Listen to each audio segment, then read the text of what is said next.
सदगृहस्थ ने पूछा उस भिखारी से कि आप भिखारी कैसे बन गए? तब वो सुना रहा। वे कहते हैं कि सुन लो मेरा है ये संदेशा, अन्याय कुकर्मों से बच के रहना हमेशा, बच के रहना हमेशा, अन्याय कुकर्मों से बच के रहना हमेशा, बच के रहना हमेशा, अन्याय कुकर्मों से बच के रहना हमेशा, बच के रहना हमेशा। ज्ञान किसी की बकौती नहीं होता। किस कंडीशन, पोजीशन, सिचुएशन में किस नर नारी को कितना ज्ञान हो सकता है वो कंडीशन ही बताती है। सुरखरू होता है इंसान ठोकरें खाने के बाद, सुरखरू होता है इंसान ठोकरें खाने के बाद, और रंग लाती है हिना पत्थर पे घिस जाने के बाद, पत्थर पे घिस जाने के बाद। बोलिए सदगुरु भगवान की जय। ठोकरें इंसान को चलना सिखाती है, दुख इंसान को संभलना सिखाते हैं, धोखा इंसान को सावधानी सिखाता है, और प्रेम इंसान को प्रेम करना सिखाता है। सारा संसार सिखा रहा है। भिखारी देखो कितनी ज्ञान की बात बोल रहा है। वे कहते हैं कि सुन लो मेरा, वे कहते हैं कि सुन लो मेरा है ये संदेशा, है ये संदेशा। वे कहते हैं कि सुन लो मेरा है ये संदेशा, मेरा है ये संदेशा। अन्याय कुकर्मों से बच के, अन्याय कुकर्मों से बच के रहना हमेशा।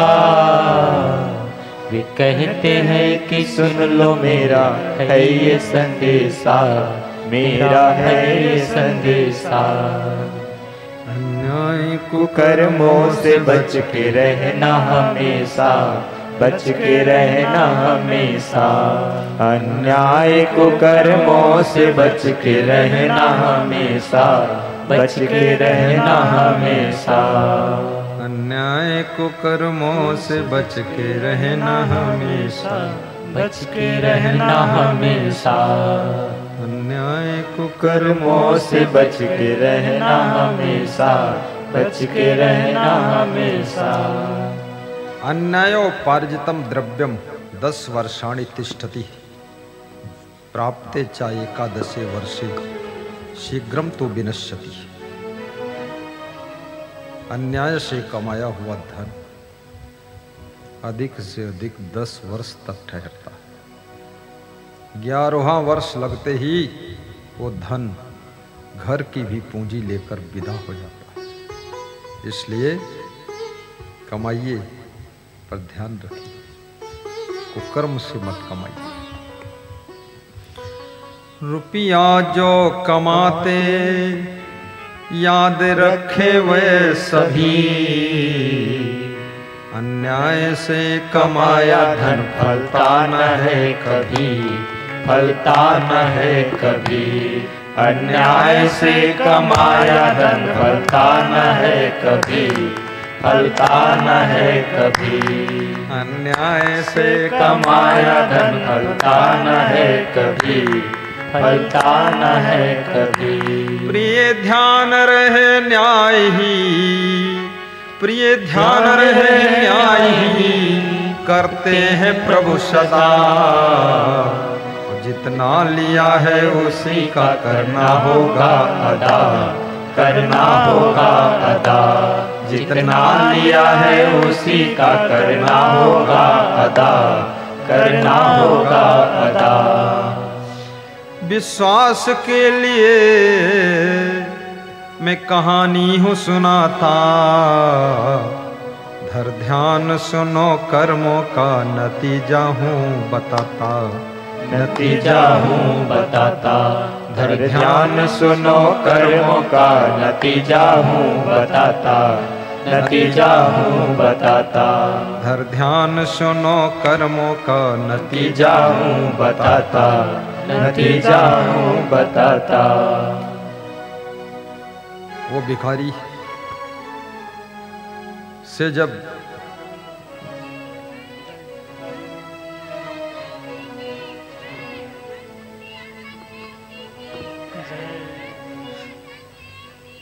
जय वाह, पहली बार बेटियों ने जयकारा लगाया है 20 साल के बाद।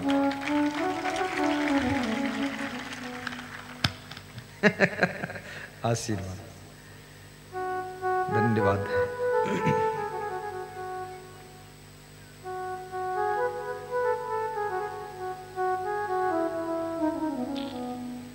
बहुत सुंदर।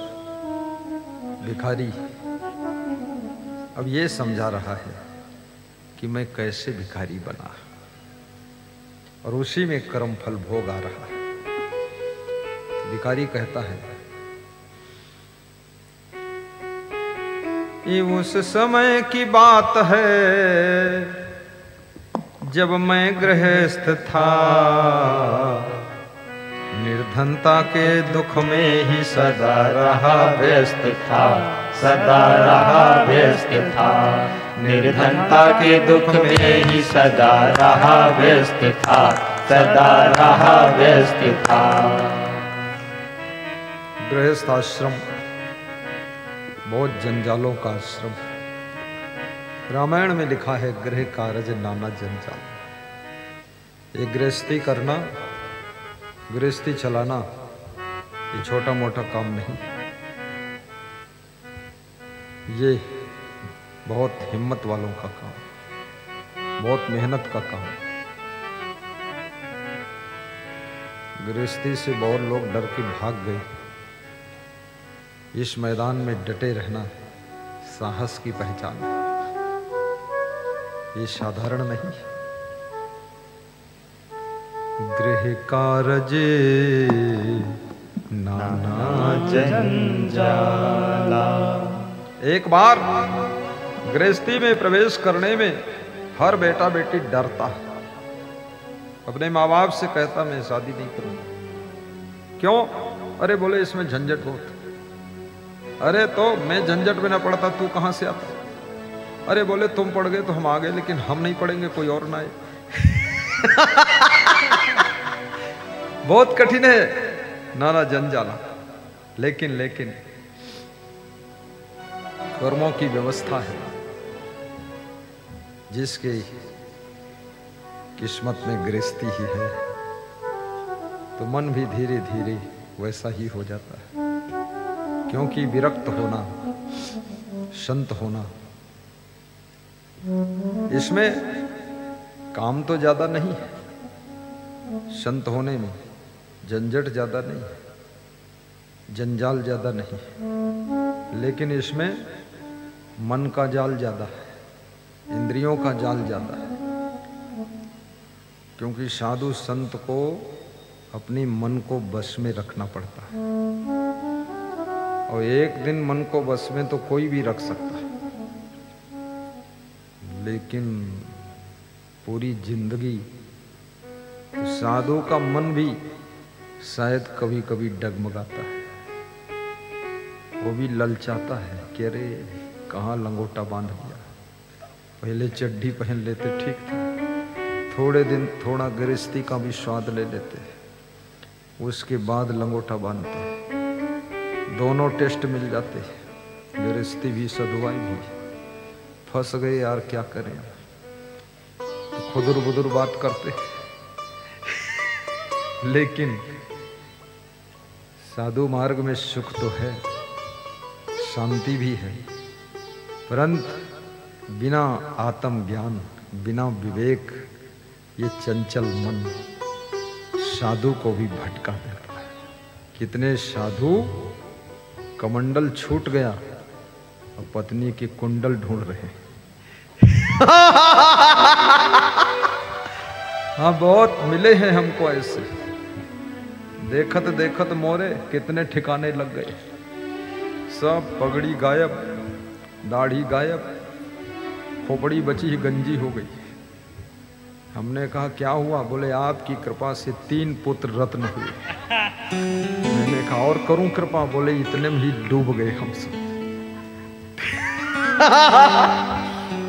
अरे गुरु बहुत बड़ी शक्ति होता है जो तुम्हारे विकराल मन को वश में करने के लिए तुमको साधना सिखाता है। गुरु का दर्शन भी तुम्हारे मन को कंट्रोल करने की सामर्थ्य पैदा कर देता है। गुरु का प्रवचन तुम्हारी इंद्रियों की चंचलता को कंट्रोल करता है और गुरु की कृपा तुमको त्याग, तप और ब्रह्मचर्य के पथ पर चलने के लिए ताकतवर बना देती है। इसलिए गुरु के चरण कोई साधारण नहीं है। भगवान राम को भी गुरु के चरण पकड़कर रहना पड़ा है, नहीं तो भगवान को भी फिसलाने के लिए शूर्पणखा का प्रसंग आ जाता है। बोलिए सद्गुरु भगवान की जय। गृह कारज नाना जंजाला, ते अति दूरे गामे शैल विशाला। गृह कारज नाना जंजाला, ते अति दूरे गामे शैल विशाला। विशाल पहाड़ लांघना जैसे कठिन है, ऐसे गृहस्थ आश्रम चलाना भी कठिन है। बहुत चकनाचूर हो जाते हैं लोग। बड़े बड़े बुद्धिमानों की बुद्धिमानी नाक रगड़ देती है। लेकिन गृहस्थ आश्रम जंजाल तो है, कठिन है, परंतु यदि भक्ति मिल जाए तो गृहस्थ आश्रम भी आसान हो जाता है, आसान हो जाता है। सत्संग मिल जाए तो गृहस्थ आश्रम भी थोड़ा सरल हो जाता है। और यदि धीरे धीरे ज्ञान हो जाए तो गृहस्थ आश्रम की माया मोह में तुम ऐसे रहोगे जैसे जल में कमल रहता है। फिर तन तो होगा घर में, लेकिन मन होगा गुरु में। फिर दशा ऐसी होगी तुम्हारी कि न घर छूटे न गुरु छूटे, जियो ऐसे जिंदगानी में जैसे कमल रहता है तालाब के बंद पानी में, तालाब के बंद पानी में। ऐसी जिंदगी शुरू हो जाएगी, कमल जैसी जिंदगी होगी आपकी। गृह कारज नाना जंजाला, ते अति दूरे गामे शैल विशाला। ते अति दूरे गामे शैल विशाला। प्रथम भगति तन कर संगा, प्रथम भगति तन कर संगा। दूजे रति मम कथा प्रसंगा, दूजे रति मम जीरालाल कथा जीरालाल साहब प्रसंगा। बाबू राम जी। प्रथम भगति तन कर संगा, प्रथम भगति तन कर संगा। संत असंत की पहचान भी करो। 4 पैर का हर जानवर गाय नहीं होता, पूंछ वाला हर जानवर भैंस नहीं होता। याद रखना, 4 पैर का कोई जानवर गधा भी होता है।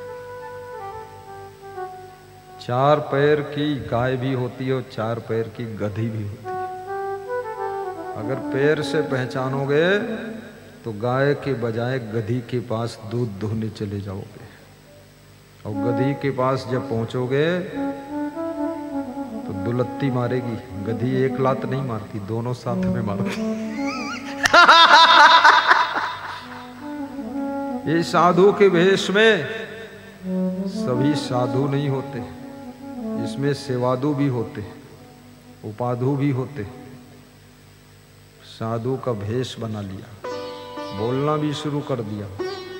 हरि ओम तत्सत जम्बूदीपे भारत खंडे आर्यावर्ते त्रिपुंडे।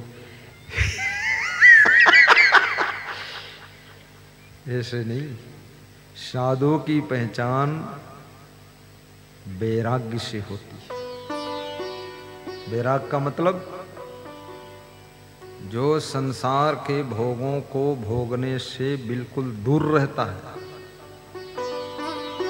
जिसके मुख से गंदी चर्चा भी नहीं होती है, जिसके कान गंदी बात श्रवण नहीं करते हैं, जिसकी आंखें गंदी दृष्टि नहीं रखती हैं, जिसके हाथों से गंदे कर्म नहीं होते हैं, जो शुद्ध ब्रह्मचर्य का पालन करता है, जो संसार से थोड़ा दूरी बनाकर रहता है। कोई नशा व्यसन नहीं, कोई आदत नहीं, बस सत्संग ही जिसका जीवन है, आत्मज्ञान में रमण करता है। अहम शुद्ध चैतन्य ज्ञानम स्वरूपम अजरहम अमरहम अखंडम अनुपम। अहम शुद्ध चैतन्य ज्ञानम स्वरूपम अजरहम अमरहम अखंडम अनुपम।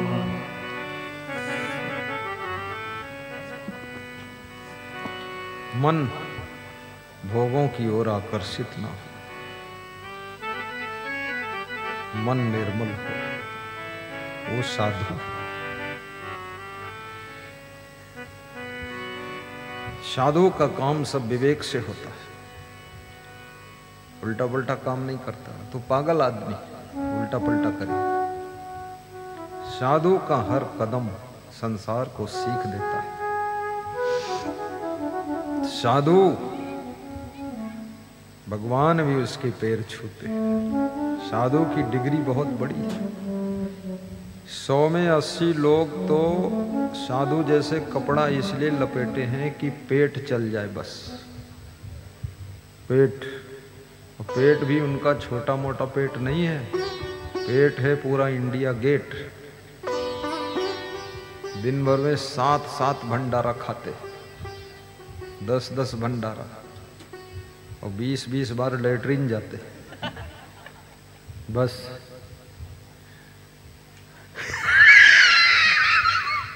ये कौन सा दुआएं है भाई?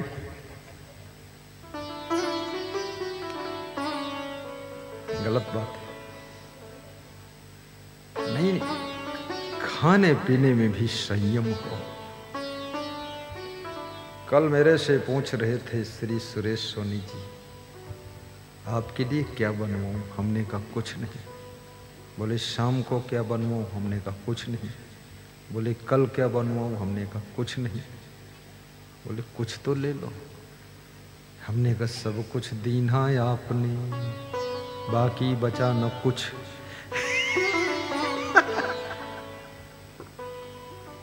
तो फिर बहुत कहा, तो हमने कहा विदाई के दिन कुछ ले लेंगे। तो बोले कुछ क्या लोगे? अरे हमने कहा जो कुछ आ जाएगा कुछ ले लेंगे।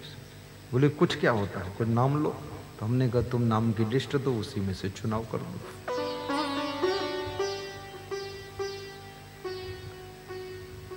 संयम नियम की शक्ति शरीर को भी स्वस्थ रखती है।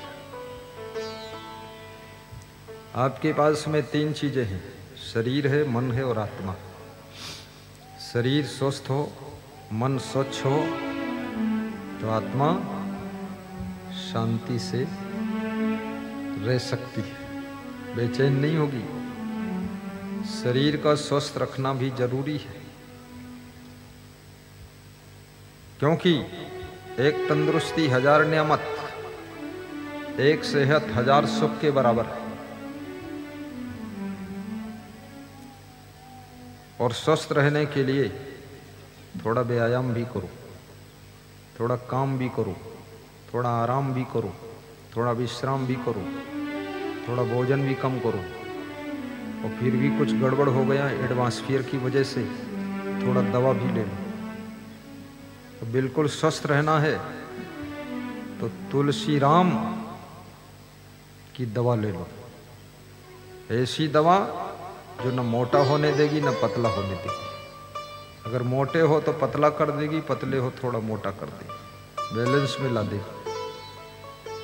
ऐसी दवा है न्यूट्रिशन, यही नाम है ना, न्यूट्रिशन। मेरे को महाराष्ट्र में 3 दिन पहले दवा दिया था, तो मैं डर रहा था खाऊंगा कुछ गड़बड़ ना हो जाए, जो दिमाग फेल हो जाए, प्रवचन भी पाथरवाड़ा का बड़बड़ा जाए, डर भी लगता है। लेकिन डरते डरते मैंने उसका पहले एक अफ्रेश पाउडर गर्म पानी में डालकर पिया। तो उससे हुआ क्या, जो हुआ सो हुआ, लेकिन यूरिन बहुत हुआ। यूरिन इंग्लिश बोलूंगा, हिंदी में ठीक नहीं लगता। यूरिन बहुत हुआ। तो मैं सोचा ये मामला क्या है, ये तो सब ढीलम ढाल हो गया, इतना यूरिन।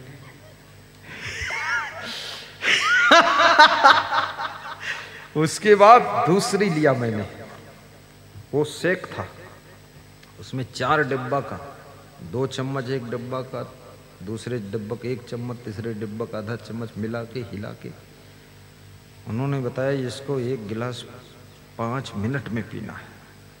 तो मैं 4 मिनट में पी गया। 1 मिनट जल्दी हो गया, क्योंकि उतना तो 1 ही मिनट में हम पीते थे, लेकिन वो 5 मिनट बहुत हम ब्रेक लगाए, लेकिन ब्रेक लगा ही नहीं। 4 मिनट में पी गए। तो उससे क्या हुआ, बहुत एनर्जी बनी हमारे अंदर, और भोजन खाने की इच्छा ही नहीं थी, लेकिन ताकत बहुत थी। शरीर में भी बुद्धि में भी कुशाग्र था, उसको लिया। फिर एक चीज और थी, वो 1 लीटर पानी में घोल दिया, एक पुड़िया, उसको सुबह पी लिया। आधा घंटे में वो पानी पिया 1 लीटर। तो उससे फर्स्ट दिन तो तेजी आई और दूसरे दिन स्पीड आई, और आज दौड़ने लगे हम। आज हमारे साथ चलने गए थे लोग, सब घसीट गए कि नहीं। एक बहुत 1.5-2 साल के बाद घसीटा हूं सबको। 3 साल पहले घसीटता था मैं, लेकिन अभी 3 साल से मैं खुद ही धीमा हो गया था। सच बताता हूं, कोई मैं उनका वो नहीं। तो सब घसीट गए, आधा किलोमीटर तक सबको घसीट दिया, सब पिछड़ गए। हो कोई के पांव रगड़ जाए जमीन में। तो मैंने फिर स्पीड कम किया। मैंने कहा इतनी शक्ति कैसे आ गई। फिर एक टेबलेट दिया था, उन्होंने कहा था 3 बार खाना, फिर मैं 1 ही बार खाया। मैं डरता था कुछ गड़बड़ ना हो, क्योंकि ज्यादा दवा खाया नहीं कभी। तो बोले दवा नहीं है ये। तो हमने है क्या फिर ये? बोले ये प्रसाद है आपका। तो हमने कहा आपका प्रसाद आप ही खा लेंगे? तो बोले तुम खाओ पहले, देखो मजा इसका। तो उसको गोली खाया। अरे उसने रात भर में पेट के सारे सिस्टम को सही करके पेट को एकदम छोटा कर दिया। तो हमने कहा ये क्या हुआ, पेट ही गायब हो गया। कितने लोगों के बड़े बड़े पेट होते ना, उनके लिए बहुत अच्छा है वो सब। कितने लोगों का ज्यादा वजन हो गया, उनके लिए अच्छा है। कितने लोग बहुत दुबले पतले, उनके लिए अच्छा। कितने लोगों के शरीर में बहुत कमजोरी, उनके लिए अच्छा। अभी 3 दिन हुआ, पेट में न गैस बनती है न कुछ होता है। भोजन खाओ 2 घंटे में पेट खाली, ऐसी घटना। लेकिन उनके बताए अनुसार 2 बार सेक लेना था, वो 1 बार लेता हूं। टेबलेट लेना था 2 बार, उसको 1 ही बार लिया। क्योंकि हम आधा ही लिए, तब ये बात है। तुम पूरा ले लेना, तुम्हें कोई प्रवचन थोड़े करना है। उस दिमाग में गर्मी भी भर जाए तो रजाई ओढ़ के सो। लेकिन बहुत फायदा किया है, बहुत फायदा किया है। और मुझे ऐसा लगा कि 15 साल पहले जैसी प्रखरता थी मेरे माइंड में, वैसी अब आ रही है फिर से। सब पॉइंटों को ठीक कर रहा। और वो व्यक्ति यहीं आए खड़े हो, दोनों पति पत्नी। ये 3 दिन पहले ही मिले थे, प्रेम हो गया। हमने बुलाया इनको कि आप आओ, बहुत लोग तकलीफ में हैं, पैसा बहुत है, स्वास्थ्य नहीं अच्छा, इनको देख लो, मिल लो, समझ लो। लेकिन ऐसा नहीं है कि वो शेक पीने के बाद 2 लीटर दूध पियो। जैसा बताएं वैसा ही करना। 3 दिन में रिजल्ट मिलेगा, 1 महीने में रिजल्ट इतना तगड़ा आएगा, और फिर 1 साल लेने के बाद उसको छोड़ भी तो भी चलेगा। फिर जरूरत नहीं, ऐसा नहीं हमेशा। और मैंने तो फायदा उठा लिया। और मेरे को तो प्रसाद रूप में दिया उन्होंने, पैसा भी नहीं लिया। हमने पूछा भी नहीं, हमने कहा पूछेंगे तो कुछ न कुछ मांग लेगा ये, तो पूछा भी नहीं। जब पूछा नहीं तो वो समझ गया कि ये गुरु प्रसाद चाहता है, तो एक रजाई भी दिया हमको। ऐसी रजाई दिया, ठंडी मोड़ हो तो गर्म लगे और गर्मी मोड़ हो तो ठंडी लगे। तो हमने कहा यही चाहिए, कभी उतारू ही ना, रोज ओढ़े रहूं इसको रजाई। हमारी सेवा सब भक्त लोग कर देते हैं, बहुत प्रेम से करते हैं, जो आवश्यकता होती ला देते हैं।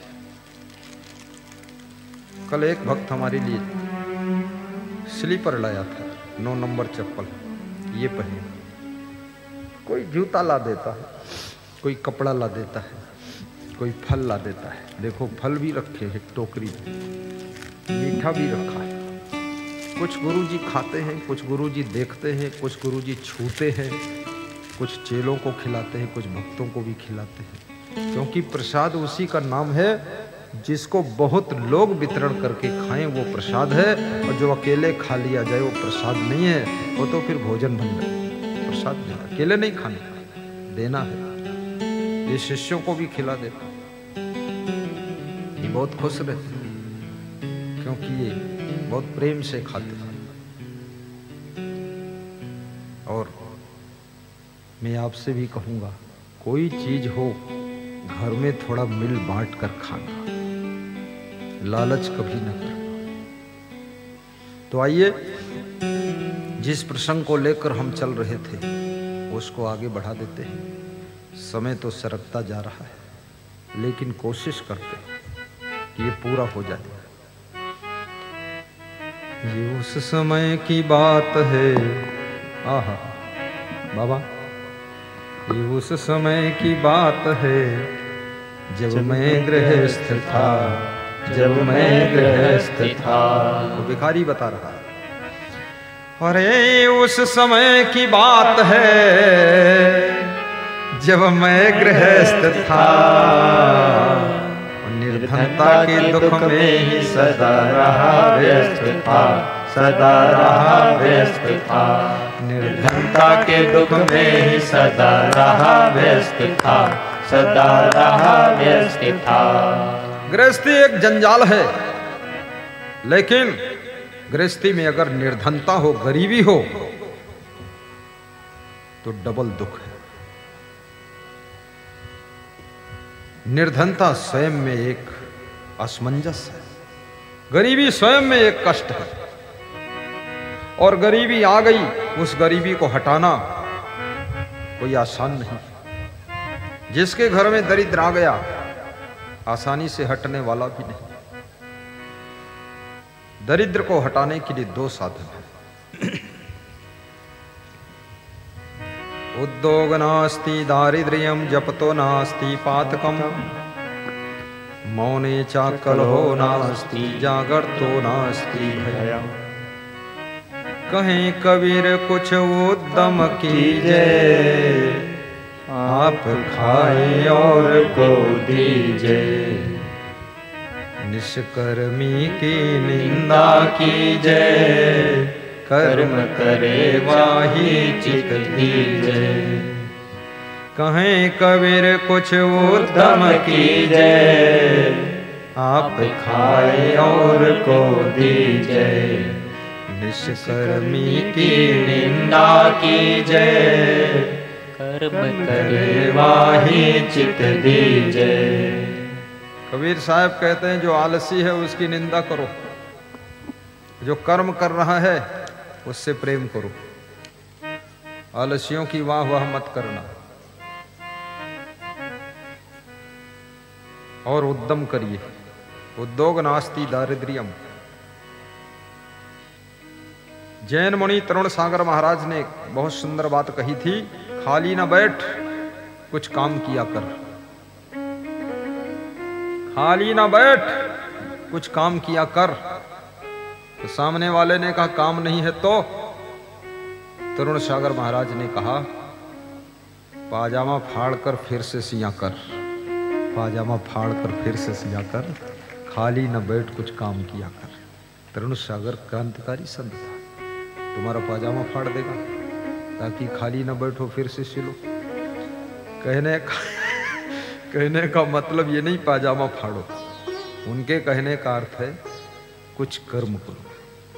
नर हो न निराश करो मन को, कुछ काम करो, कुछ काम करो।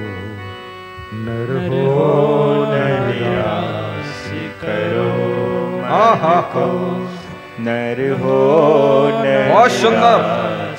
करो। ले जाओ कुर्सी, तुम संकोच मत करो। कुछ काम करो, सेवा स्वागत, बहुत अच्छे कार्यकर्ता है। जग में रह कर कुछ नाम करो। संसार में आज पाथरवाड़ा का नाम कहाँ तक हुआ है सोचिए। नाम करो। ये छोटा सा गांव पाथरवाड़ा, पूरे विश्व के लोग करोड़ों की संख्या में प्रवचन सुन रहे हैं, पाथरवाड़ा को समझ रहे हैं। आज कनाडा से मैसेज आया कि गुरुदेव आप पाथरवाड़ा में हो। आपका 2 बार फोन आया, मैं उठा नहीं सका, मैं सो रहा था, क्योंकि यहाँ जब दिन होता वहाँ रात होती। तो मैंने हिसाब लगाया नहीं, रात सो रहा था, मैं फोन कर दिया। तो बोला मैं फोन किया तो तुमने उठाया नहीं। कहा हमने कहा मेरे यहाँ रात हो गई, मैं सो गया।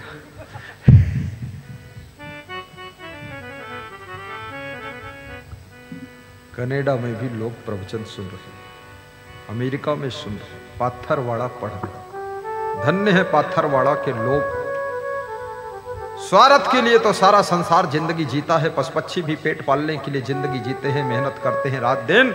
लेकिन जो परमार्थ के लिए, धर्मार्थ के लिए, सेवार्थ के लिए और भक्ति को बढ़ाने के लिए, जन जन को सुधारने के लिए, सबके दिलों में सुख शांति स्थापित करने के लिए, घर घर का कलह कलेश मिटाने के लिए सुखद सत्संग दुख निवारण कथा करवाता है, वो गांव धन्य है, कोई ग्रामवासी धन्य है, उसमें चंदा देने वाले भी धन्य कहे जाते हैं। बोलिए सदगुरु भगवान की जय। व्यास गादी जानना चाहती इस कार्यक्रम में जिन लोगों ने तन मन धन से सहयोग किया है, चंदा दिया है, कृपया दोनों हाथ जरा ऊपर उठा दे। कमाल है। जय गुरुदेव, जय गुरुदेव। धन्य है गांव। और याद रखना इसी तरह का सत्संग पास में गांव परसवाड़ा है, वहां भी होना है। और यहां पर 10 साल के बाद फिर होगा सत्संग। 10 years आफ्टर, 10 वर्ष के बाद। 10 वर्ष में राजी हो तुम कि नहीं राजी हो? राजी हैं सब लोग, हाथ हिला रहे। 10 वर्ष में 10% पर लोग चले जाएंगे, राजी तो हो गए हो। 5 वर्ष में करोड़ों अभी टाइम है। सही बात है ना? सन 2029 में फिर लगाओ नंबर, सोनी साहब। लेकिन मेहनत पड़ी है भक्तों को, बहुत संभालना पड़ा है। मेरे को तो सबसे कम मेहनत पड़ी है। एक भगत हंस रहा है कि शाला रामडोल तो तुम्हारे ऊपर ही है, लेकिन फिर भी मैं हल्का हूं। क्यों? इसलिए हल्का हूं कि आप सबका प्रेम मिलता है तो मुझे वजन नहीं लगता है, हल्का ही रहता है। निर्धनता के दुख में सदा रहा व्यस्त था, सदा रहा व्यस्त था। दूसरा अस्त्र दरिद्र को भगाने के लिए दारिद्र्य नाशनम दानम, शीलम दुर्गत नाशनम अज्ञान नाशनी प्रज्ञा भावना भय नाशनी। दान करने से दरिद्र घर छोड़कर भाग जाता है। दान बहुत बड़ी चीज है। दिनेश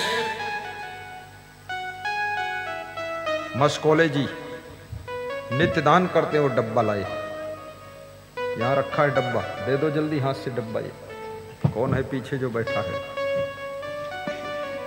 ये देखिए नित्य दान करते हैं। इसमें लिखा है जब से नित्य प्रवचन सुनता हूं, नित्य ध्यान करता हूं, नित्य दान करता हूं, घर में सुख शांति उन्नति संपत्ति सब बरस रही है। नित्य दान ये चाणक्य ने कहा है, दारिद्र्य नाशनम दानम, वहां बरसा दीजिए, इसी जगह नीचे से बरसाना। ताली बजा दो, आगे बढ़ा के बरसाइए, ताली बजाइए सब, ऊंचे से बरसाओ थोड़ा। डेली 20 रुपए का सिक्का, 10 रुपए का सिक्का, 100 रुपए भी कभी कभी डाला, अपना डब्बा ले जाओ। अरे क्या बात है, श्रद्धा हो तो ऐसी हो। ये सब पैसा अविद्या आश्रम में लगेगा। अविद्या आश्रम में लगभग 100 बिस्वा जमीन खरीदना है, जिसमें लगभग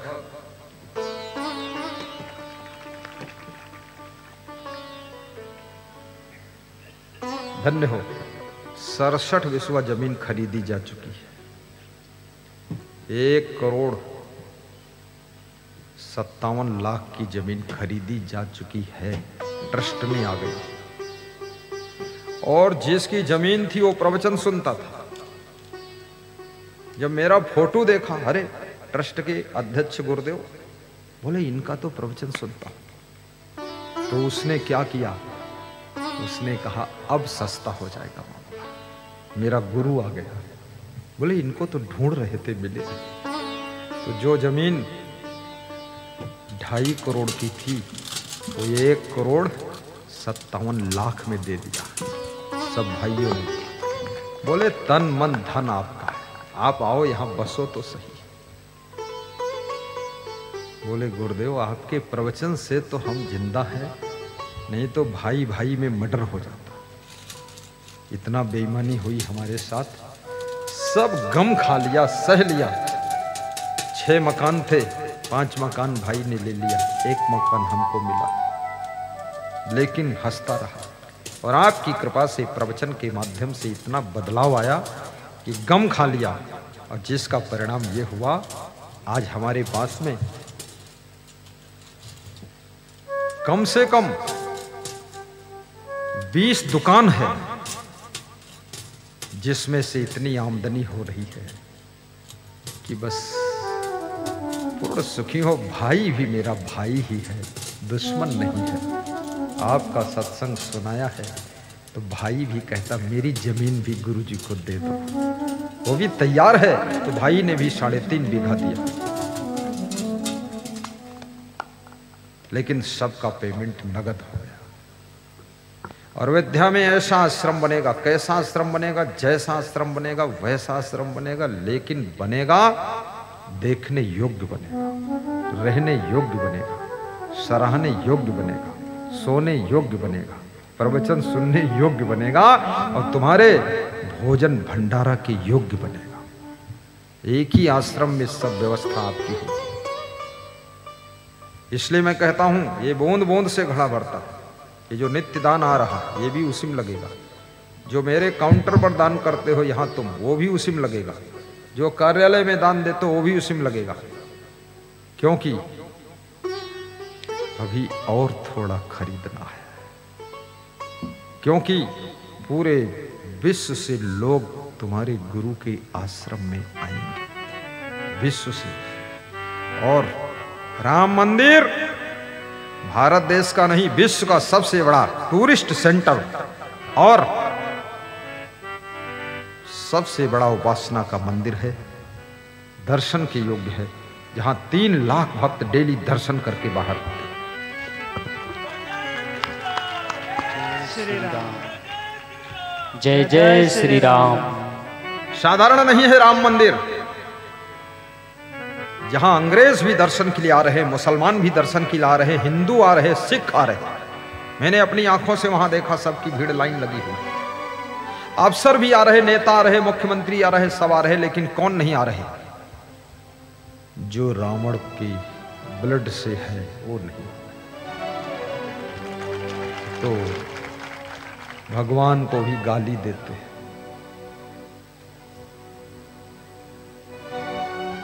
ये भगवान का मंदिर सब सरकारों को बनाने का मौका मिला था, लेकिन सबके हाथ से इतना बड़ा पुण्य कार्य नहीं होना था, नहीं हुआ। जिसके हाथ से होना था हो गया और उसको श्रेय मिल गया। राम मंदिर हिंदुओं का गौरव है, हिंदुस्तान की गरिमा है, भारतीय संस्कृति सनातन धर्म का बहुत बड़ा सम्मान है।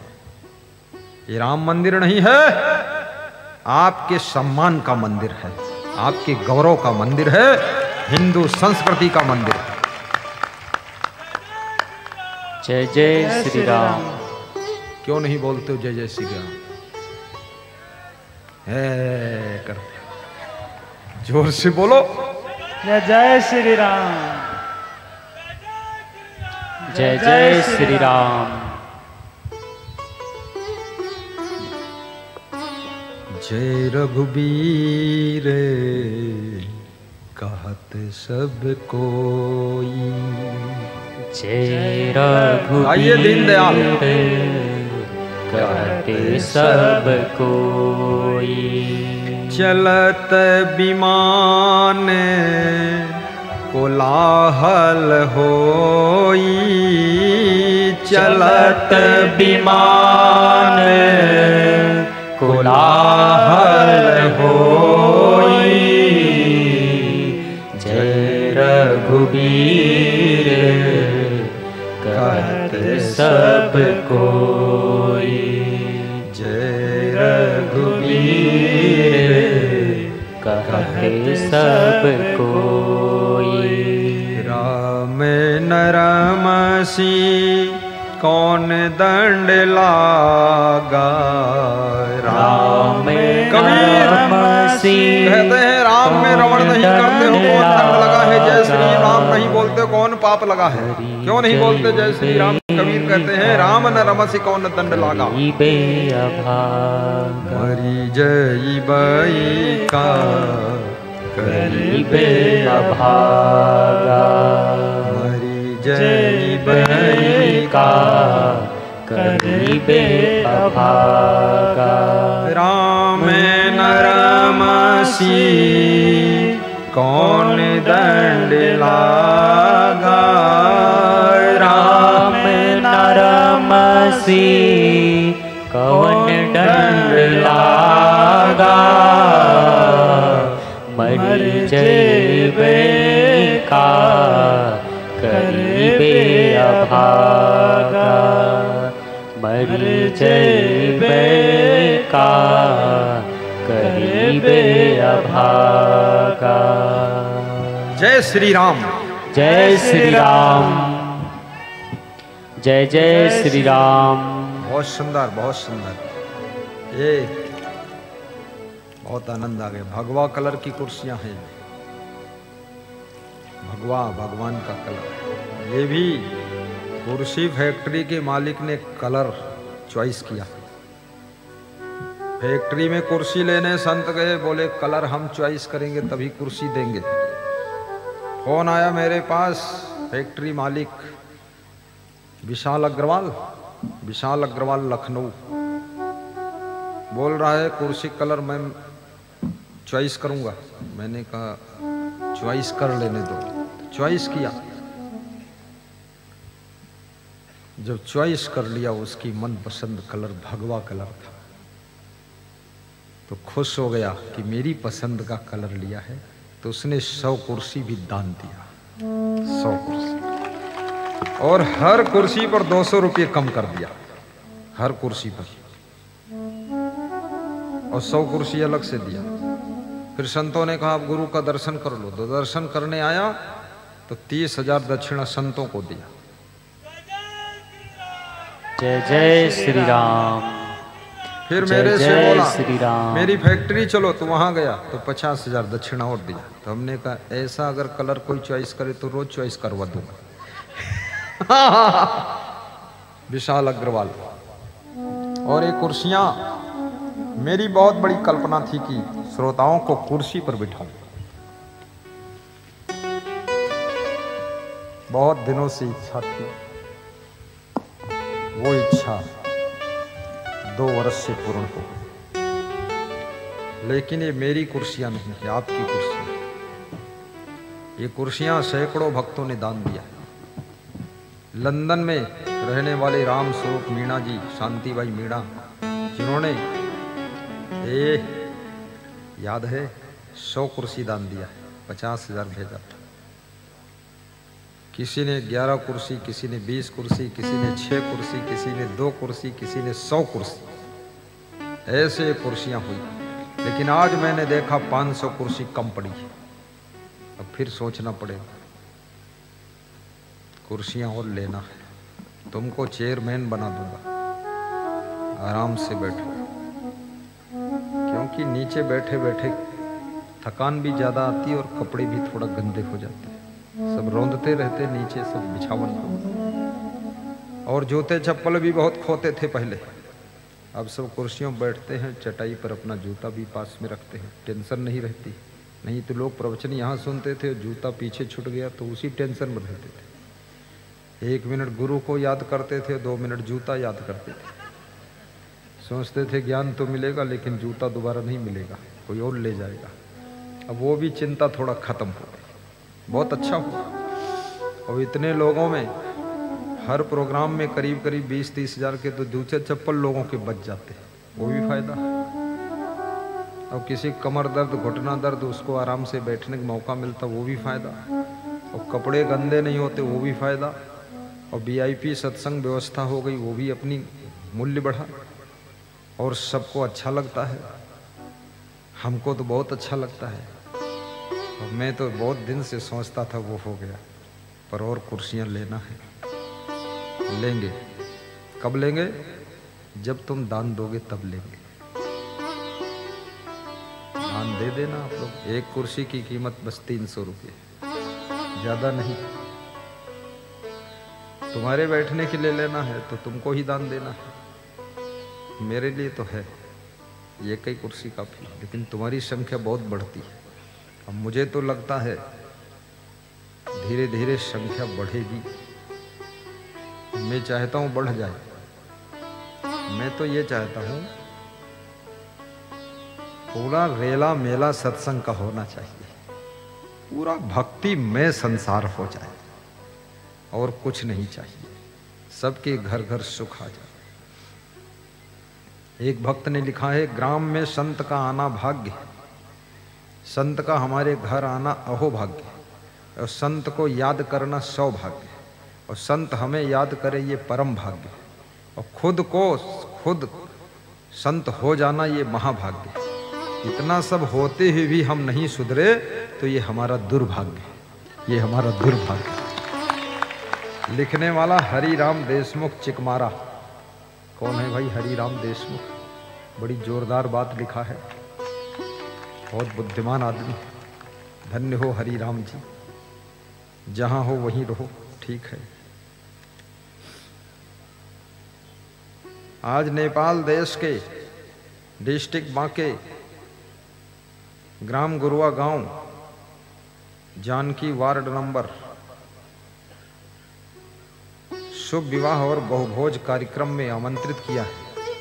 आकाश संग प्रियंका, उनके बच्चों का विवाह है, जिसके लिए 2100 दक्षिणा नेपाल से भेजा। नेपाल से। नाम है लल्लू राम पटेल कुर्मी। वाह, बड़े लोग विचित्र है। नेपाल से भी दान आया।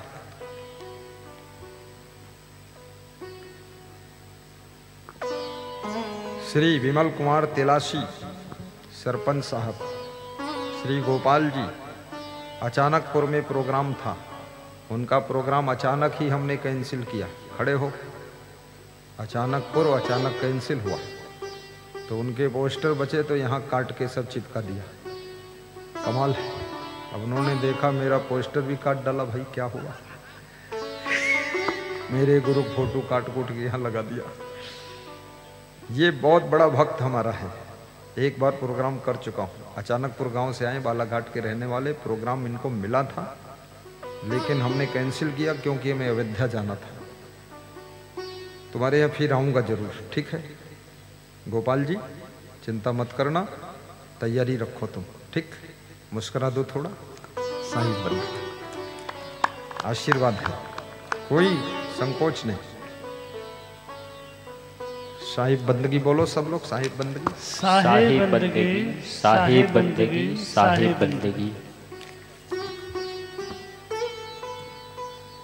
तुम ही मेरे मंदिर, तुम ही मेरी पूजा, तुम ही मेरे मंदिर, तुम ही मेरी पूजा, तुम ही देवता हो, तुम ही देवता हो, तुम ही देवता हो, तुम ही देवता हो, तुम ही मेरे मंदिर, तुम ही मेरी पूजा, तुम ही देवता हो, तुम ही देवता हो। तुम ही राम मेरे कन्हैया, तुम ही हो, तुम ही राम मेरे बहुत सुंदर कन्हैया, तुम ही हो, जीवन की नैया के खेवैया तुम ही हो, जीवन की नैया के खेवैया तुम ही हो। चिंता लगी थी दूसरी, आने दो भाई, ढक्कन आने दो, कोई बात नहीं। कोई बहुत प्रेम उमड़ गया, थोड़ा प्रेम से मेरी ओर देख लिया करो, इशारा दे दे, आओ। चिंता लगी थी दूसरी, संतान नहीं थी, और ए देखो संकट दो कुर्सी के लिए पैसा दे गए, दो कुर्सी नहीं थी, क्या बात, नहीं दो कुर्सी आ जाएगी। अब 500 लेना है, अब केवल 498 और बची। हर आदमी डाल देना एक एक दो कुर्सी की राशि, जेब में देख लेना, ना हो तो फिर जेब ही निकाल के डाल देना। चिंता लगी थी दूसरी, संतान नहीं थी, और संकट में काम बुद्धि भी कुछ करती नहीं थी, काम करती नहीं थी। संकट में काम बुद्धि भी कुछ करती नहीं थी, काम करती नहीं थी। संकट में काम बुद्धि भी कुछ करती नहीं थी, काम करती नहीं थी। एक तो गरीबी का दुख और दूसरे संतान ना होने का दुख।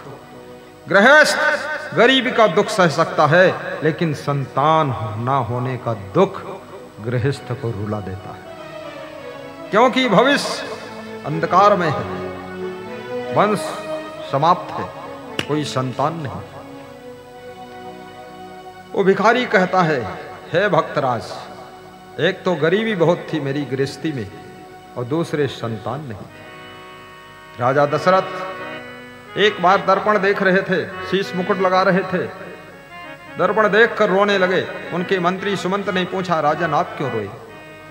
बोले, मेरे दर्पण में मैंने देखा मेरे कान के बाल पक गए हैं, इसका मतलब मैं क्या बूढ़ा हो गया? सुमंत मंत्री ने कहा, राजन इसमें क्या कोई संदेह है? आप तो 20 साल पहले से बूढ़े हो चुके हैं, कान के बाल आज आपने देखा है, ये 20 साल पहले से पक चुके हैं। कान के बाल पकने लग जाएं, ये बुढ़ापे का घोर संकेत मिल रहा है। जिसके कान में बाल ही ना हो तो क्या पकेंगे? तो क्या वो जवान रहेगा बुढ़ापे में? नहीं, उसके खोपड़ी के बाल पक जाएंगे। मूंछ के बाल पकने लग जाएं तो शुगर होने का संकेत आ गया। और मूंछ और खोपड़ी और कान सब बाल एक साथ पक जाएं, कोई रोग नहीं है, फिर तुम्हारा बुढ़ापा आ गया। और बुढ़ापा चाहते हो जल्दी ना आए तो बस एक काम करना, 40 साल की उम्र के बाद तेल में घी में डूबी हुई चीजें खाना बंद कर देना। मिट्टी के भीतर पैदा होने वाली चीजें भी खाना बंद कर देना, जैसे आलू है, शकरकंद है, जमी कंद है, ये बंद कर दीजिए।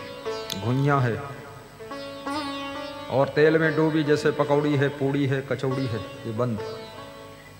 अगर चाहते हो तो बुढ़ापा 20 साल के बाद आएगा, और यदि चाहते हो बुढ़ापे में भी मैं शक्तिशाली रहूं, सुंदर रहूं, कम भोजन करना और न्यूट्रिशन ले लेना तुलसी राम जी से बस। क्योंकि शरीर है तो सब ठीक है, स्वास्थ्य नहीं तो क्या संसार में फायदा है। अपने को स्वस्थ रखने के लिए सारे प्रयास करिए, विषय भोग भी कम कीजिए। आपन तेज संहारो आपे, तीनों लोग हाँकते कांपे। तेजस्वी यशस्वी बनो, ओजस्वी बनो। आपन तेज संहारो आपे, तीनों लोग हाँकते कांपे। आपन तेज, आपन तेज संभारहु आपे, तीनों लोग हाँकते कांपे, तीनों लोग हाँकते कांपे। वो भिखारी कहता है दूसरी चिंता लगी थी, कोई संतान नहीं थी, लेकिन क्या हुआ, किस्मत कब बदल जाए किसी को पता नहीं। कैसा विवश हो भाग्य का तो, कैसा विवश हो भाग्य का तो फिर यही है। भगवान के घर देर है, अंधेर नहीं है, अंधेर नहीं है। भगवान के घर देर है, अंधेर नहीं है, अंधेर नहीं है। कर्मानुसार फल तो सभी मिलता यही है, सभी मिलता यही है। कर्मानुसार फल तो सभी मिलता यही है, सभी मिलता यही है।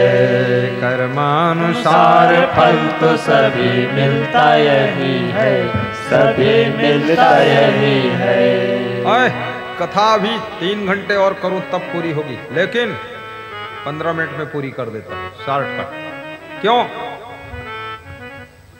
क्यों मत करो, पूरी करने दो, क्योंकि आगे का कार्यक्रम बाधित होगा। और या तो आप कहो तो ये कथा को जब 2029 में आऊंगा तब पूरी कर दूंगा, और या तो आप कहो कि जाम गांव में आऊंगा तब पूरी कर दूंगा। बोलो, हैं? यही कर दूं? चलो तैयार हो जाओ, थोड़ा सीधे बैठो। वाह, इसका मतलब है चालू कर दूं। 50 कुर्सी के लिए ताली बजा दो जोरदार। केवल 500 कुर्सी लेना था, 50। राम मिलन प्रजापति, जिला कटनी, मध्य प्रदेश। 50 कुर्सी का दान, 5 या 15,000 की राशि। और 2 कुर्सी अभी भगत दे गया, अब 52 कुर्सी हो गई। अब कितनी बची? जंतर मंतर तंत्र और थोड़ा सा है अंतर। अब 448 कुर्सी और लेना है। अगर कुर्सी पूरी कर दोगे ना तो कथा भी पूरी कर दूंगा। और कुर्सी भी तुम्हारे लिए और कथा भी तुम्हारे लिए। और फिर आऊंगा, ये वादा भी करता हूं। और संकल्प आज ले लो, भले 2 महीने बाद पूरी करना, कोई बात नहीं। आज संकल्प का दिन। 2 संकल्प ले लो, नौजवानों संकल्प ले लो, कोई व्यसन नहीं करूंगा। और धनवानों संकल्प ले लो, 10 कुर्सी, 20 कुर्सी, 50 कुर्सी दूंगा। 1 कुर्सी की कीमत 300, तो 10 कुर्सी की कीमत 3000, 5 कुर्सी की कीमत 1500 और 2 कुर्सी की कीमत 600 रुपये। क्योंकि ये कुर्सी फैक्ट्री का मालिक भी अपना ही भक्त है, तो 500 की कुर्सी 300 में देता है। फिर लेने, और ये भी कहा उसने जो टूट जाए तो जिंदगी भर नई कुर्सी दूंगा, टूटी हमें दे दो, हम नहीं देंगे। हमने कहा बहुत बढ़िया, हम तो तोड़ तोड़ के लाते रहेंगे, हम नहीं तोड़ेंगे तो हमारी भगत तो तोड़ ही देंगे। क्या प्रेम हो गया उसका। ले लो क्यों नहीं ले रहे हो, जो दे रही ले लो, वहां हल्ला क्या बचाते। हाँ लेके वहां दे दो कार्यालय में, अजीब आदमी हो। हाँ चुप्पे से ले लो, उधर दे दो। क्या बात करते हो, मन हो गया तो ले लो और कथा सुनते रहो, हम सुनाते रहेंगे। अब स्पीड पकड़ लूंगा, आधी कथा काट कूट के कम कर दूंगा। हाँ जब जल्दी होता तो महिला भी क्या करती है, खिचड़ी बना दिया और चटनी कहीं तैयार, भोजन आइए। जो भोजन करने गए पति देव तो देखिन खिचड़ी और चटनी, कहीं ये क्या बात, कहीं जल्दी थी, टाइम कम था इसलिए साल्टम है। तो मैं भी ये देखो अभी फटाफट करता हूं। वो भिखारी भक्तराज से कहता है, भगवान की मुझ पर भी दया की हुई नजर, एक साथी मालदार मिला, दूर हुई फिकर, दूर हुई फिकर, एक साथी मालदार मिला। कार्यालय में लिखा दीजिए अपनी अपनी कुर्सियां, दूर हुई फिकर, कुर्सियां मेरे पास आ जाए। हे भक्तराज, मुझे बचपन का बिछड़ा हुआ मेरा मित्र सेठ गिरधारी लाल मिल गया, और उसके मिलते ही मेरी फिकर चिंता सब दूर हो गई। उसने कहा दुकान में मैं धन लगाऊंगा, और उसने कहा अरे मित्र तुम इतने दिन से गरीबी भोग रहे हो, आज तक तुमने बताया नहीं, सूचना ही नहीं दिया, मैं मदद करता। अरे मित्र क्या बताऊं, गरीब का कौन साथी होता है, लेकिन मेरे साथ बिजनेस करो, व्यापार में जितना धन लगेगा मैं लगाऊंगा, और लाभ हो जाए तुम्हारा हमारा आधा आधा। तो उस भिखारी का नाम था गरीब गोपाल। उसने कहा मेरे मित्र, व्यापार के दो पहलू होते हैं, एक लाभ और दूसरा हानि। लाभ हुआ तो मैं आधा बांट लूंगा, लेकिन हानि हो गई तब तुम कहोगे मैं आधा पूरा करो, तो कहां से पूरा करूंगा, क्योंकि मेरे पास कुछ है नहीं। तो देखिए मित्र क्या कहता है। उसने कहा दुकान में मैं धन लगाऊंगा, तुम लाभ बांट लेना, हानि मैं उठाऊंगा, हानि मैं उठाऊंगा। तुम लाभ बांट लेना, हानि मैं उठाऊंगा, हानि मैं उठाऊंगा। ऐसा मित्र बड़े सौभाग्य से मिलता है कि बिजनेस में पूरा धन लगाए और लाभ हो जाए तो आधा बांट दे, और हानि हो जाए तो पूरा जिम्मेदार बन जाए। ये तो भगवान का रूप ही कोई आता है, मिलता है। ऐसा सुमित्र पाके मैं तैयार हो गया, और साझे में दोनों का शुरू व्यापार हो गया, व्यापार हो गया। साझे में दोनों का शुरू व्यापार हो गया, व्यापार हो गया। इस तरह आओ मिल के रोजगार करेंगे, हम दोनों आधे के हिस्सेदार बनेंगे, हिस्सेदार बनेंगे। हम दोनों आधे के हिस्सेदार बनेंगे, हिस्सेदार बनेंगे। ऐसा सुंदर मित्र पाकर के गरीब गोपाल जो भिखारी है वो व्यापार करने के लिए तैयार हो गया। तो व्यापार केंद्र कहाँ रखा गया? व्यापार केंद्र हमने बनाया था बंबई, आढ़त में लगा दी वहाँ बिक्री के हित रुई, बिक्री के हित रुई। आढ़त में लगा दी वहाँ बिक्री के हित रुई, बिक्री के हित रुई। आढ़त में लगा दी वहाँ बिक्री के हित रुई, बिक्री के हित रुई। आढ़त में लगा दी वहाँ बिक्री के हित रुई, बिक्री के हित रुई। आढ़त से एक दिन एक तारे आ गया, वहां से खबर आ गई आढ़त से। क्या खबर आई? उसमें लिखा था भाई जी आ जाओ बम्बई, आ जाओ बम्बई। 1 लाख के मुनाफे में कुल सौदा बिक गई, कुल सौदा बिक गई। 1 लाख के मुनाफे में कुल सौदा बिक गई, कुल सौदा बिक गई। ये समाचार सुनते ही मन में भाव आया क्या, अरे छप्पर को फाड़ देते प्रभु, ये बात सही है।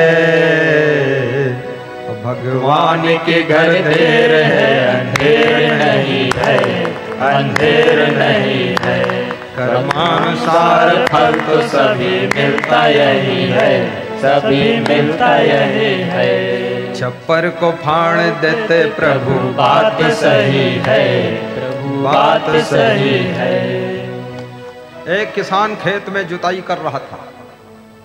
जोतते जोतते हल के फाल में एक गगरा फंस गया। गगरा का ढक्कन खोलकर देखा, वो चांदी की रुपयों से भरा था। तो उसको वहीं खेत में उसने गाड़ दिया। वो घर आया, रात में पत्नी के साथ सोया तो बताया कि आज खेत जोत रहा था, चांदी से भरा हुआ गगरा मिला। तो पत्नी ने कहा लाए कि नहीं लाए? बोले नहीं लाए। क्यों नहीं लाए? बोले भगवान जब देगा तो छप्पर फाड़ कर देगा, मैं क्यों लेकर आऊं? पत्नी ने कहा कमाल कर दिया तुमने। बोले कमाल क्या, सच बात। उसी समय चोर चोरी करने आए थे। घर के पिछवाड़े चोर सुन रहे थे ये कहानी कि इसके खेत में गगरा निकला जिसमें चांदी का रुपया भरा। तो चोर खेत में पहुंच गए और खेत को खोदा और चांदी का गगरा मिला। उसका ढक्कन खोला तो उसमें क्या था? मधुमक्खियां और बर्रैया बैठी थी।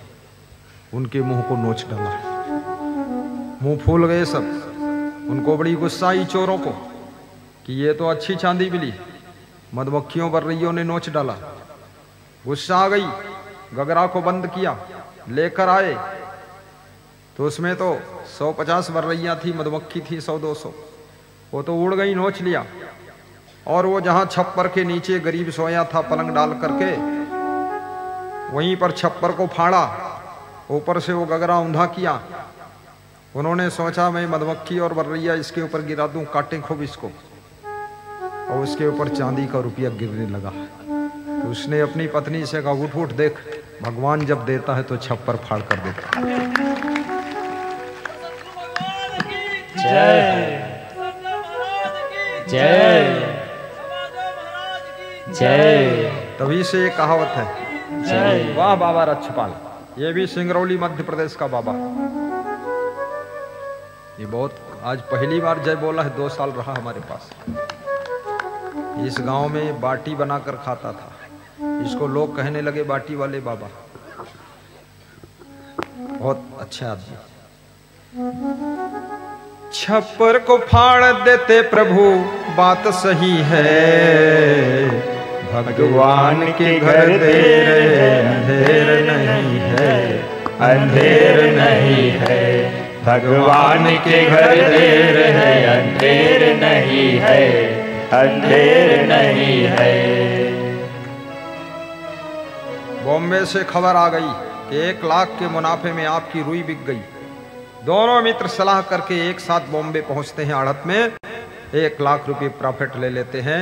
मूलधन 1 लाख जो था उसकी रुई खरीद कर आड़त में लगा देते हैं। बिजनेस प्रारंभ हो गया। सेठ गिरधारी लाल ने कहा मेरे मित्र तुमने बंबई की सैर कभी नहीं किया, तुमको बंबई घुमा दूं। अरे मित्र पैसा पास में है, बंबई मत घुमाइए। 50-50 हजार रुपया बंटवारे में मिला। बोले चलो किसी अच्छी होटल में रुकते हैं, रात होटल में रहते हैं। लेकिन कब किसका मन बदल जाए कुछ पता नहीं। गरीब गोपाल जो आज भिखारी है उसका मन बदल गया। उसके मन में क्या हुआ? लोभ आ गया और मन में सोचता है, सिर चढ़ के लोभ बोला यदि मित्र ये मर जाए और धन 1 लाख का घर मेरा ही भर जाए, घर मेरा ही भर जाए। धन 1 लाख का घर मेरा ही भर जाए, घर मेरा ही भर जाए। फिर क्या था बुरी भावना ही काम कर गई, मदयंध खोपड़ी में दुराचार भर गई, दुराचार भर गई। मदयंध खोपड़ी में दुराचार भर गई, दुराचार भर गई। लोभ आ गया। अब गरीब गोपाल धीरे धीरे अमीर गोपाल बनता जा रहा, लेकिन किसकी कृपा से? सेठ गिरधारी लाल मित्र की कृपा से। परंतु आज उसके मन में कपट आ चुका है। जब मन के अंदर लोभ आया तो क्या सोचा? फिर क्या बताऊं, होना था बस वाही हो गया। क्या हुआ? रात में होटल से 2 गिलास दूध मंगवाया। 1 गिलास में घोर हलाहल जहर मिला दिया। जहर मिला हुआ दूध अपने मित्र सेठ गिरधारी लाल को पिला दिया। सेठ गिरधारी लाल सोचते मेरा मित्र मुझे अमृत पिला रहा है, लेकिन मित्र के मन में छल कपट और लोभ आ चुका है, इसलिए वो जहर पिला रहा है। अब जहर पीने के बाद सेठ गिरधारी लाल सोया तो फिर कभी जागा ही नहीं, सोता ही रहा। फिर क्या बताऊं, होना था बस वाही हो गया। कुछ क्षण में मित्र मौत की गोदी में सो गया, गोदी में सो गया। कुछ क्षण में मित्र मौत की गोदी में सो गया, गोदी में सो गया। एक चीख भी न निकली, ऐंठ सारा तन गया। पर मुख की ओर देख दहल मेरा मन गया, दहल मेरा मन गया। पर मुख की ओर देख दहल मेरा मन गया, दहल मेरा मन गया। नीला पड़ा शरीर मौत की थी बेबसी, पर लाश मुस्कराती थी होठों पे थी हंसी, होठों पे थी हंसी। पर लाश मुस्कराती होठों पे थी हंसी, होठों पे थी हंसी। थोड़ी देर के बाद मित्र मर गया, शरीर नीला पड़ गया। जहर खाने वालों का शरीर नीला पड़ जाता, नाखून नीले हो जाते। मित्र की लाश को देख करके दिल दहल गया कि मैंने क्या किया, लेकिन लाश मुस्कुरा रही, होठों पर हंसी। सेठ गिरधारी लाल जब प्राण निकल रहे थे तो मन में सोचता है कि देखो, जिसके लिए फूल बोया उसने मेरे लिए कांटे बो दिए, जिसके लिए मैंने धन लगाया उसने मेरे प्राण ले लिया। इसलिए कहते हैं लोभ से बड़ा कोई पाप नहीं, पाप का बाप यदि कोई है तो लोभ। अब उसके मन में ग्लानि होती है, लेकिन घटना तो हो गई। गरीब गोपाल मन में सोचता है, क्या मुझसा आज पापी कोई, क्या मुझसा आज पापी कोई जग में और है। भगवान के घर देर है, अंधेर नहीं है, अंधेर नहीं है। भगवान के घर ताली बजाकर मस्ती के साथ, अंधेर नहीं है। कर्मानुसार फल तो सभी मिलता यही है, सभी मिलता यही है। मित्र की लाश को कपड़े में लपेटकर नदी में बहाकर बॉम्बे से वापस घर आया। सारा पैसा अपने पास रखा, बिजनेस संभाल लिया। जब गरीब गोपाल अब सेठ गोपाल बन बैठा है, घर पहुंचा तो सेठ गोपाल से मिलने के लिए सेठ गिरधारी लाल की पत्नी आती है और पूछती है, आप दोनों साथ साथ गए थे, मित्र थे, मेरे पतिदेव कहाँ हैं, क्यों नहीं लौटे? वे कहने लगी, उनको कहाँ छोड़ के आए, क्या पीछे रह गए जो नहीं साथ में आए। क्या पीछे रह गए नहीं वो साथ में आए, नहीं साथ में आए। हे गोपाल, मेरे पति देव को कहाँ छोड़ के आए, पीछे क्यों रुके हैं वे, तुम लौट आए, वो क्यों नहीं आए? तो उसने बहाना किया और क्या कहा, अरे कुछ पूछो ना उनको, वहां हैजा हो गया, एक उल्टी और दस्त में देहांत हो गया, देहांत हो गया। एक उल्टी और दस्त में देहांत हो गया, देहांत हो गया। गरीब गोपाल कहता है, कुछ पूछो ना, उनकी तबीयत खराब हो गई, एक उल्टी दस्त में उनकी मृत्यु हो गई। उनका दाह संस्कार करके मैं लौटा हूं, मैं भी बहुत दुखी हूं। गलत करने वाले हमेशा झूठ बोलते हैं और झूठ की चादर की आड़ में सत्य को छुपाने की कोशिश करते हैं। परंतु याद रखना, इंसान से झूठ बोल सकते हो, इस कोर्ट में झूठ बोलकर मुकदमा जीत सकते हो, परंतु जो परलोक का कोर्ट है ना, वहां ना झूठ चलता है, ना वकील चलता है, ना रिश्वत चलती है, वहां मुकदमा हारोगे आप। इतना सुन के वह रोने लगी खूब बिलाप कर, मैंने छुपाया उनको समझा बुझा कर, समझा बुझा कर, मैंने छुपाया उनको समझा बुझा कर, समझा बुझा कर। सेठ गिरधारी लाल की पत्नी फूट फूट कर रोने लगी कि मेरे पतिदेव मर गए, मैं अंतिम में उनकी लाश भी नहीं देख पाई, कितना दुर्भाग्यवती हूं। रोती हुई अपने घर को जाती है। गोपाल समझा देता है। दूसरों को समझाना आसान होता है, खुद समझना बड़ा कठिन होता है। अब गरीबी का दुख मिट गया, बहुत अमीरी आ गई। जो आज तक गरीब गोपाल था वो सेठ गोपाल बन बैठा। भगवान ने खूब सुना, बड़ी खुशी है। थोड़े दिन के बाद उसके कोई संतान भी नहीं थी, चिंता लगी थी, दूसरी संतान नहीं थी। 9 महीने के बाद एक संतान का जन्म हुआ, सुंदर पुत्र का जन्म हुआ। अब बहुत दिनों के बाद जब पुत्र जन्म लेता है तो उसके प्रति बड़ा प्रेम होता, मोह होता, लाड़ प्यार होता। लड़के को खिलाता था मैं पुचकार प्यार कर, वह भी किलोले करता था किलकार मार कर, किलकार मार कर, वह भी किलोले करता था किलकार मार कर, किलकार मार कर। थोड़ा बड़ा जब हो गया तो पढ़ने के लिए स्कूल लगा भेजने उल्लास उर लिए, उल्लास उर लिए।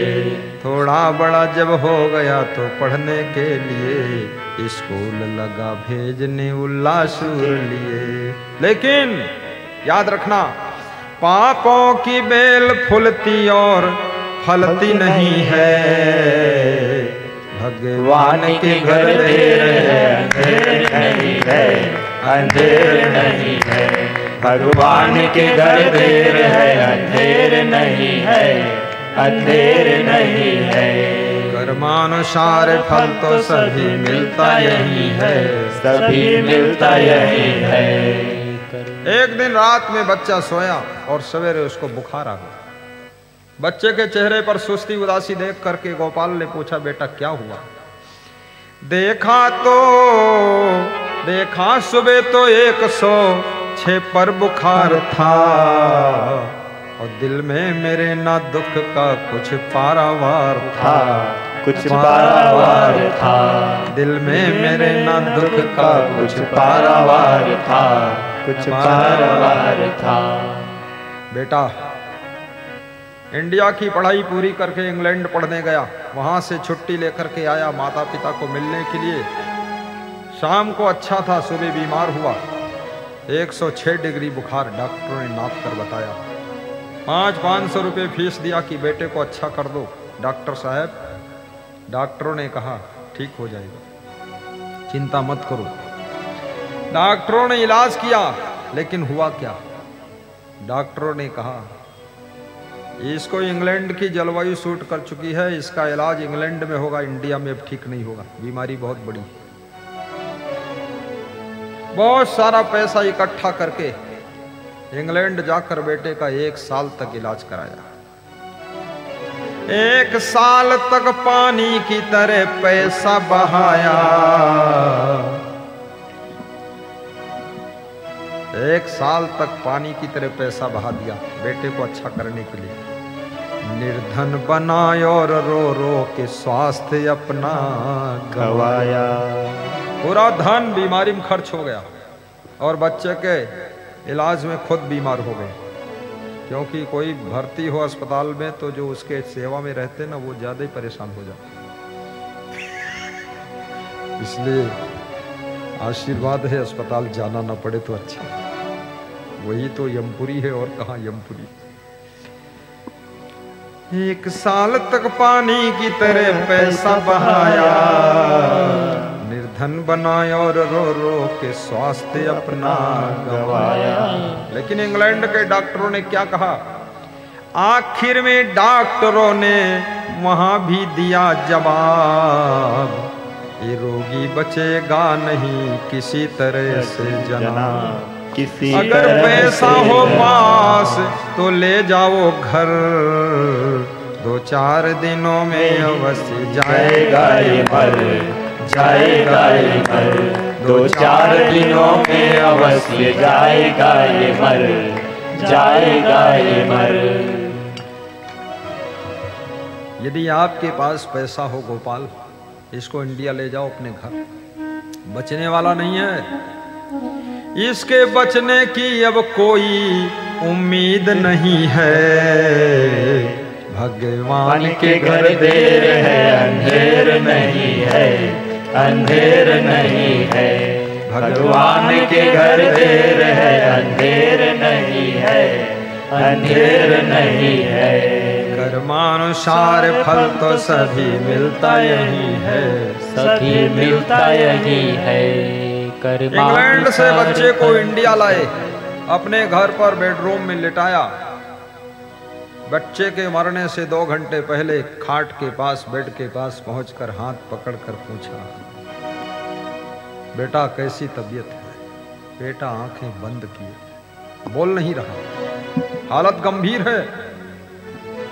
2 घंटे पहले पास में पहुंचा था सिसकता, सिर पीटता और भाग्य को रह रह के कोसता, रह रह के कोसता। सिर पीटता और भाग्य को रह रह के कोसता, रह रह के कोसता। मेरा तेरे में तेज आया, आंखें तो खोल दे, अपने अभागे बाप से एक बार बोल दे, एक बार बोल दे। अपने अभागे बाप से एक बार बोल दे, मरने से पहले बोल दे। लोग सोचते हैं हमारे पिताजी एक बार तो बोल देते, उसके बाद मरते। लोग पूछते भी हैं कि मरने से पहले पिताजी कुछ बोले थे आपको? अरे पिताजी ने जिंदगी भर बोले तो कोई सुने नहीं, अब मरने अब वो क्या बोलेगा? बोल बंद हो गई। आवाज मेरी सुन के उसने खोल दी आंखें, और रोती हुई आंखों में उसने डाल दी आंखें, डाल दी आंखें। रोती हुई आंखों में उसने डाल दी आंखें, डाल दी आंखें। पर मेरी ओर देख के वो मुस्करा दिया, और फिर कठोर स्वर में ठट्ठा मार हंस दिया, ठट्ठा मार हंस दिया। फिर कठोर स्वर में ठट्ठा मार हंस दिया, ठट्ठा मार हंस दिया। बाप की ओर देखकर आंखें खोलकर कठोर स्वर में ठहाका मारकर हंसा वो बच्चा। तो बाप ने कहा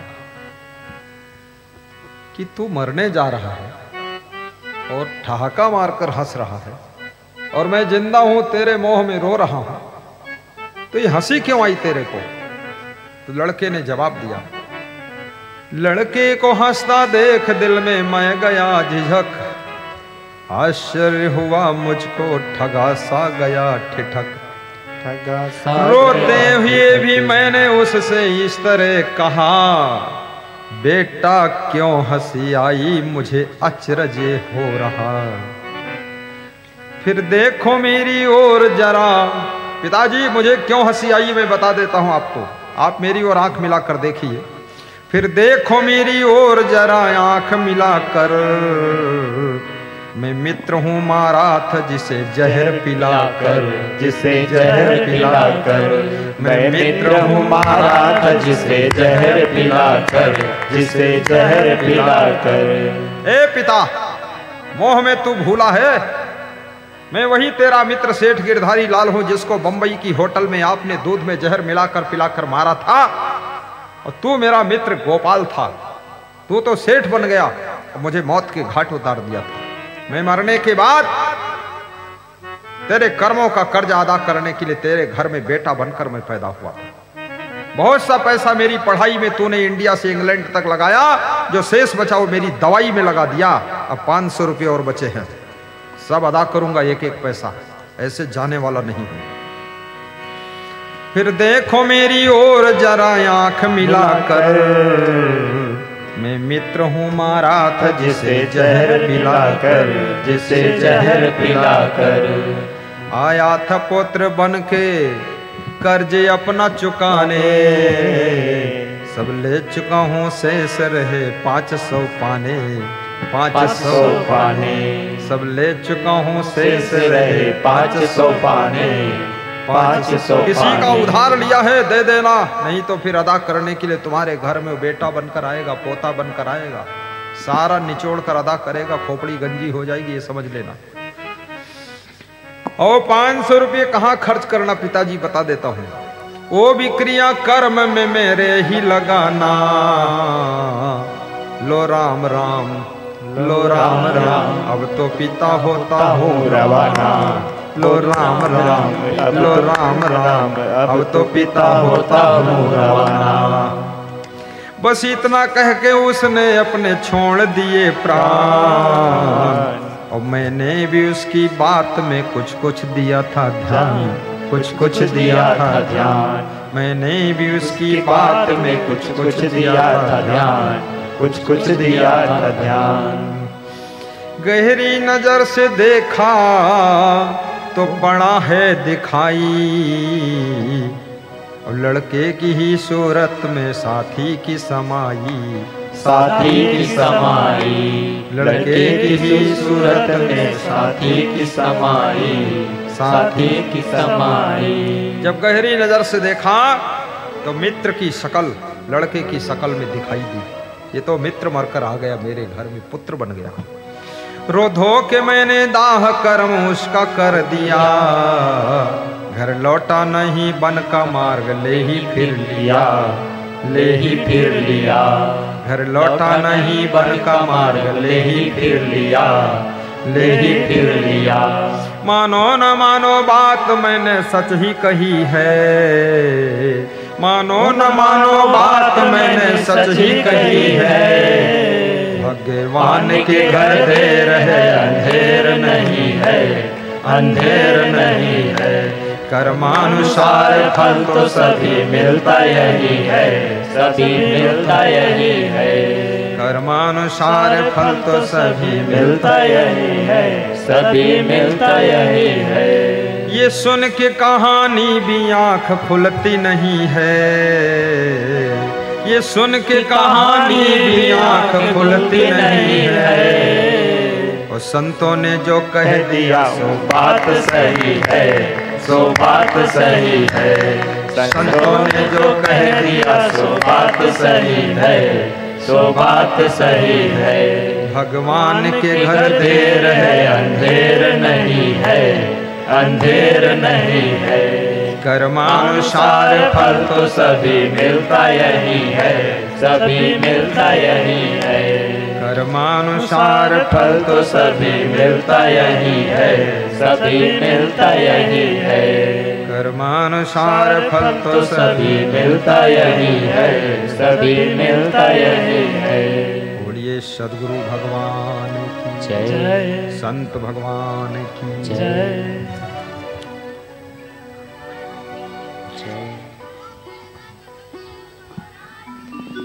बोलिए सद्गुरु भगवान की जय। तुलसी हाय गरीब की हरि से सही न जाए, मरी खाल की श्वास सो लौह भस्म हो जाए। प्रसादे सर्व दुखानां हानिरस्योपजायते, प्रसन्न चेत सो ही आशु बुद्धि पर्वते तिष्ठते।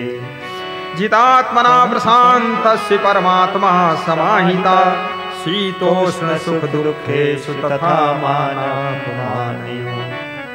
महाप्रसाद की थाली आई, है संकेत मुझे बतलाई।